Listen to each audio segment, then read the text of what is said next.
Aizemari ipuina kontatuko dizuegu. Orain dela urte asko, bazen Aizemari izeneko sorgin gazte txintxo bat.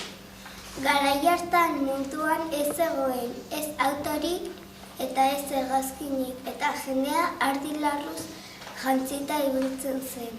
Baina Aizemari ez zen munduan bizi izar baten gainean bizi zen beste sorgin batzuekin batera.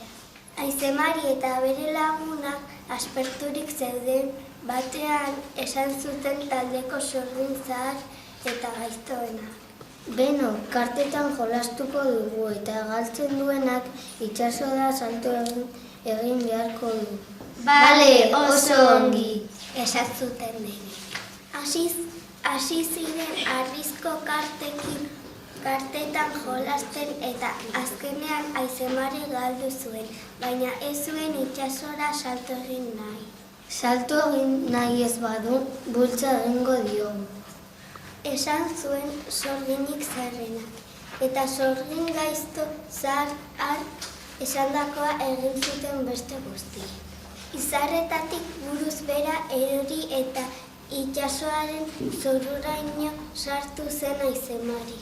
Ura zen hotza, beldurra eta bakardadea, baina laster atera zen uraren gainera hain bakarrik sentitzen negarrez hasi zen izarretatik eroritako sorgintxo gaztea. Eta burua beste aldera giratu zuenean arrantzale bat ikusi zuen bere txalupan. Ardi larru bat zeraman bizkarrean eta beste gerritik bera. Arrainpilo handia zeukan txaluparen barruan, joan zuen izena. Hurbildu zitzaion Aizemari eta galdetu zion. Zer gertatzen zaizu gizon, zergatik zaude negarrez? Malkoak lehortu eta erabat harriturik begiratu zion Joanek sorginari eta honela erantzun zion.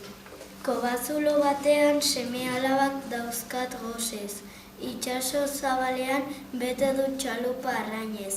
Hautsi egin zaizkit arraunak, eta orain nire seme-alabengana joaterik ez, horregatik nago negarrez. Izarretatik eroritako sorginak esan zion orduan. Ni Aizemari haizea sortzen duen sorgina izar batetik behera bota naute hementxe nengoen bakarrik negarrez. Egia esan poztu egin naizu ikustean. Nahi baduzu nik lagunduko dizut ume txoengana joaten. Prest alzaudenik esandakoa egiteko? Hori entzun zuenean, pozaren pozez onera erantzun zion Joane Aizemari. Aizemari sorgintxo, sorgimari aizetxo.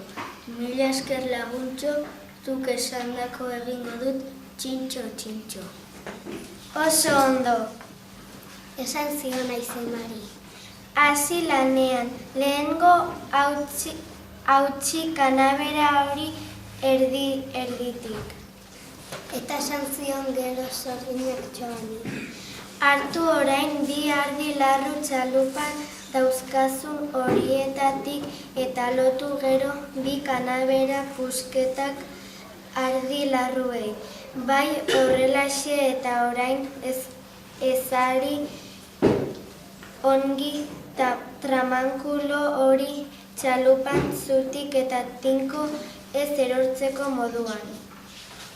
Alaxe egin zuen Joanek eta huraxe izan omen zuen munduko lehenengo belauntzia.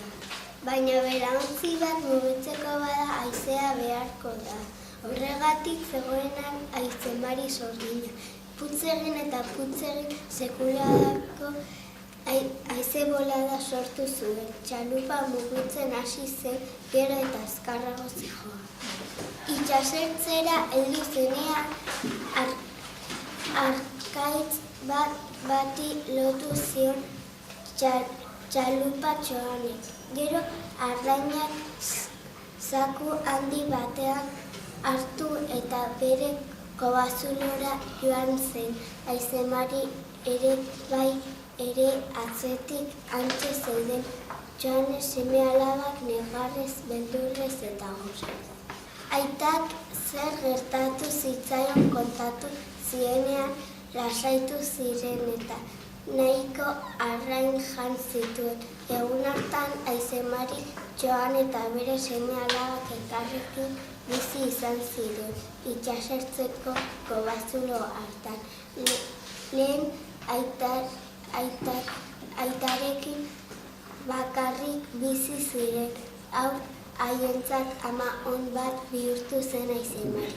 Eta handik aurrera huraxe izan zen Joanentzat munduko lagunik onena.